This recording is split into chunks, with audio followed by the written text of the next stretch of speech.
In this series, we're exploring whether a paradigmatic shift in human consciousness can help us weather the twin crises of the unraveling of the planet's life support system and the viability of human civilization in the coming century. In the first three videos, we've examined the nature of evolution, the evolution of consciousness, and the obstacles to a change in human consciousness. In Part 4, we will examine how we make the shift once we have determined that we want to. Changes in attitudes, beliefs, values, behaviors, and traditions occur at all levels and scales of society. There is a mutual bootstrapping that occurs. The individual can raise the consciousness of society, and society, of course, can help raise the consciousness of an individual. So how is this done? We will briefly review 5 ways in which a person's consciousness can be changed: through education, meditation, psychedelics, art, and crises. Education is the main mechanism by which cultural messages are spread, mainly through schools, universities, churches, and the media. Logically, therefore, it will fall to these institutions to educate, that is, inculcate, people to the new values, beliefs, and supporting information that will be necessary for civilization's sustainable existence. The challenges are many. Foremost, because education is the principal social reproduction apparatus. As social theorist Kevin Carson put it, education has been used by these institutions more to maintain the status quo in their favor than to change society for the betterment of all. For the leading members of these institutions to change their motives or to recognize their larger self-interest, to get religion as it were, will require that first they themselves become properly educated. But how? Who will educate them? As society's leaders tend to be society's most educated, that is, most indoctrinated, into the beliefs, values, and supporting information that makes up that society's worldview. They are educated into it, are successful at it, and, consciously or not, promote that worldview. This includes the educators, the teachers, college professors, priests, and media authorities. They are often very well-intentioned, loving people. And yet, as Oberlin professor David Orr puts it, for the most part, they are still educating the young as if there were no planetary emergency. Teachers of our youth, for example, and the rest of the school staff tend to wholeheartedly accept their given mission. They dutifully want to prepare the students to be good citizens, however that is defined in their time. Today, that generally means preparing youth for jobs and careers that will serve and help manage the productive machinery of capitalism, and that will make them good consumers of the products they help make. George W. Bush's No Child Left Behind and Obama's Race to the Top are slightly different versions of the same idea. We need a workforce educated for a post-industrial information age to compete in a global economy, to produce and consume and keep the whole economic machinery going. What teachers, what education, what society will change this paradigm? To whom is it left to demonstrate that the wealthiest, most powerful nations and the most educated and successful people have contributed the most to Earth's destruction? That the best educated are the ones who have created, developed, and profited from the powerful chemicals, fossil fuels, wars, and lifestyles that have been so destructive to Earth and to the psycho-spiritual health of each individual. Plato believed that it was up to the rulers to lead us into the appropriate worldview. Either philosophers, the lovers of wisdom, need to become kings, or the rulers must be sufficiently inspired by philosophers. As many psychologists and spiritual teachers understand, intellectual information alone does not change a person. For transformation, we must address other aspects of our psyche. A reading of history suggests that we cannot rely on our leaders to lead us towards the necessary consciousness shift, to develop emotionally, morally, and spiritually. There are plenty of people who believe that we, individually and collectively, can achieve this aim without the aid of leaders. The ethnobotanist and psychonaut Terence McKenna believed, for example, that, quote, we can will the perfect future into being by becoming microcosms of the perfect future, no longer casting blame outward on institutions or hierarchies of responsibility or control, but realizing the opportunity is here, the responsibility is here, end quote. Meditation is considered one of the most tried and true ways to alter one's consciousness. Meditation's benefits, physical, mental, and psychospiritual, are well accepted. Its adherents believe that they are better people for having a regular practice, and therefore the people around them benefit. And meditation has several thousands of years of discipline and testimonials behind it. There are some skeptics of meditation. All the people making a living as ersatz gurus doesn't help, of course. However, the main obstacle to meditation as a path to transformation is that it is hard work, hours and years of discipline for most people. Some enjoy quick satori experiences, but for most people it's a lot of work, and the work is not easy. This typifies the human dilemma. Here's a method many say has changed their lives, can change our ways towards a better relationship with nature and with our fellow human beings, and that is available to all.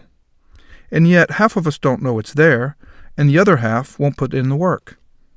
So fortunately, say some, there exists spiritual awareness in a pill. Instead of decades of hard work, one can reach the ultimate levels of unity consciousness within hours with certain psychedelic drugs like LSD, psilocybin, and mescaline, or even in minutes as in the case of dimethyltryptamine, aka DMT. Although the precise experience of each specific psychedelic substance differs, they have in common the ability to induce states of consciousness that are, according to Matthew Johnson at Johns Hopkins Medicine, quote, indistinguishable from classically described mystical experiences, unquote. To this end, it is generally agreed psychedelics are the most powerful chemical agents known. As with meditation, psychedelics have been found in both testimonials and in research settings to bring numerous physical, psychological, and mental benefits, as well as temporary transcendent experiences that may have positive long-term effects. It has also been noted that the great empathic and creative surge of the 1960s and 1970s in the West occurred at the same time and often among the same people who were involved in the mass consumption of psychedelics. As Ram Dass put it, quote, psychedelics were the bedrock of that time. They impacted our culture in art, in science, in rock and roll, and the beat poets, and in more serious areas like civil rights, the Vietnam War, the sexual revolution, and the ecological movement too. I've heard of many people who have had psychedelic experiences in which they realize the horrifying damage we are doing to our planet, unquote. Indeed, many people today attribute their environmental activism to their psychedelic experiences. In an age of immediate gratification and easy solutions, what could be the problem with psychedelics? The answer is, the problem lies in their very power. For one, the drugs do change our perception, and the loss of control of one's thoughts, perceptions, and emotions can be frightening. In such a state, a person who is without supervision can react inappropriately and be harmful to himself and to others. That the drugs are illegal has several unintended but nevertheless harmful consequences.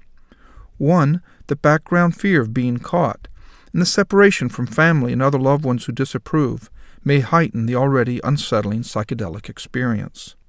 2. Because one doesn't have society's backing, mentors and teachers are not readily available to help a person integrate her psychedelic experiences into her life, beliefs, and worldview. In some forager cultures, for example, the whole society approves of its use, and therefore one's psychedelic experience is embedded in the complete fabric of one's society and culture. 3. Being illegal greatly hinders quality control. The black market is notoriously run by shysters. 4. As long as they remain illegal, psychedelics will likely be used more for recreation than for psycho-spiritual development. Recreational users can be bad advertisements for the drugs. As long as psychedelics remain underground, our civilization will not know the true potential of psychedelics judiciously and intelligently used. Another problem with psychedelics, even for all their power, psychedelic use in this paradigm does not guarantee higher, more empathic levels of consciousness. As much as they help us to question cultural norms and provide entrance into realms of unity consciousness, psychedelics may serve just as often to reinforce cultural values and biases.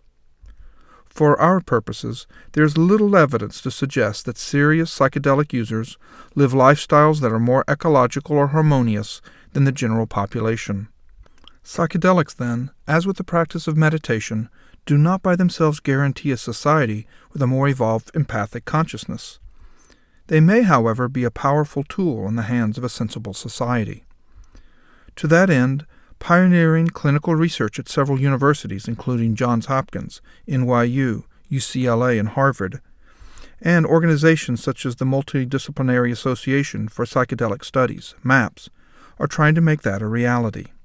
Still, it has been decided by many analysts that, sadly, there really is nothing that will likely change humanity's consciousness to the degree and with the speed necessary to prevent the great crises of civilization. The only way it is generally agreed that most people will substantially change their values, their beliefs, and most importantly their behaviors is when crisis hits and their backs are against the wall. The ancient Greeks had noted that only ananke, necessity, can spur appropriate action. People do not change unless they need to.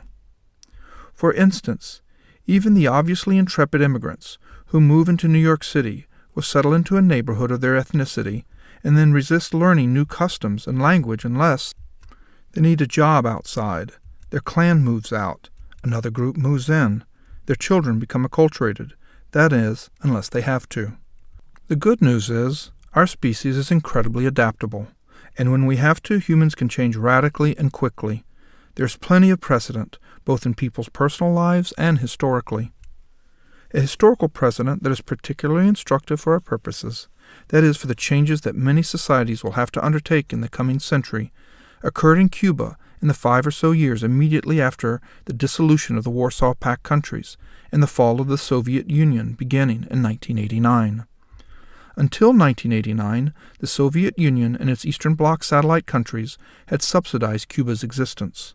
They bought Cuba's sugar and citrus at highly inflated prices, and each year they provided the small island country with over $1 billion worth of food, fertilizers, pesticides, tractors, and other machinery, and most importantly with petroleum. Living off their largesse, agriculture in Cuba was as inefficient and industrial as in any wealthy Western country. The collapse of the Soviet Union and its empire ended all that, and due to American antipathy, Cuba found itself suddenly isolated. To make matters worse, in these few years, several large hurricanes smashed the island, and the eastern provinces were beset by drought. Meanwhile, other countries such as Brazil, India, and China increased sugar production, and the global market price for Cuba's main export crop plummeted. The Cubans called these years the special period in a time of peace. There was neither enough energy to power the engines nor raw resources to feed the machines. Notably, there was not enough food grown on the island to meet everyone's needs. According to the historian Luis Perez Jr., quote, life in Cuba settled into a grim and unremitting cycle of scarcity, in which shortage begat shortage, and where some of the most basic daily needs and wants could be satisfied only by Herculean efforts. Inventories of available clothing, soap and detergent, and spare parts dwindled and often disappeared altogether, end quote. The economic feedback loop of scarcity begetting scarcity, the vicious cycle, made Cuba an unwilling model for collapse. Cuba's economy, agricultural production, employment, and food security spiraled downward. Food and livestock became scarce on the island. The Cuban diet was short on both calories and nutrients. People grew thin and stunted, losing an average 20 pounds. Cuba's back was against the wall, and Cuba did not collapse. It escaped the famine and the breakdown of society that has tormented so many other countries in the past few decades. The little island nation-state adapted to the new environmental circumstances. At all levels of society, behaviors changed. Without the huge fertilizer and oil subsidies, Cubans learned organic farming methods, rode more bicycles, and turned all manner of vehicle into mass transportation. Innovation and practicality replaced the brute simplistic force of our industrial ways. Survival opened people's minds. Old paradigms and the way we've always done it lost out to try anything and continue whatever works. Cuban farmers used chemical fertilizers and pesticides where they could afford them, and turned to organic farming when it was the only available option. Cubans organized at all scales, for recycling, for producing food, for transportation.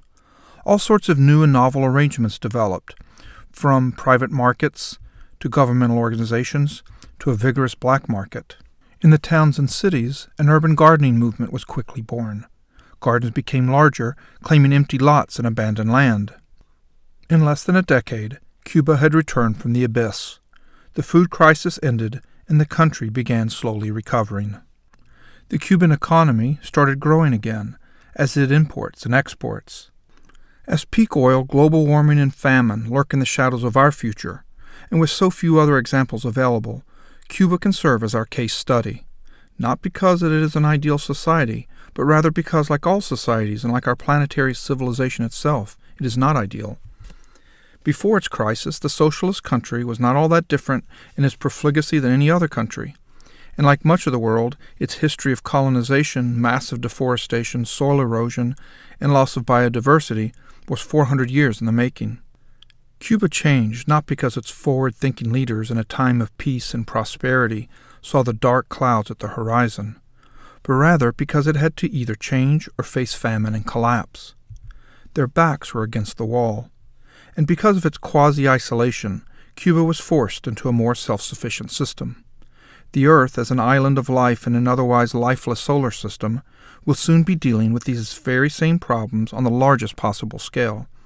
Whatever Cuba's institutional faults, let us not allow our biases to cloud the lessons we can draw from its people's experience. Cubans had to radically change their behaviors to become sustainable. If behavior is a better measure of a consciousness shift than mere testimonial or conviction, then the Cubans underwent, at least temporarily, a mass shift in consciousness. And all the world's governments and all the institutions that inherently fear change can take heart in this one notable fact. Cuba was able to do all this without changing its overall power structure.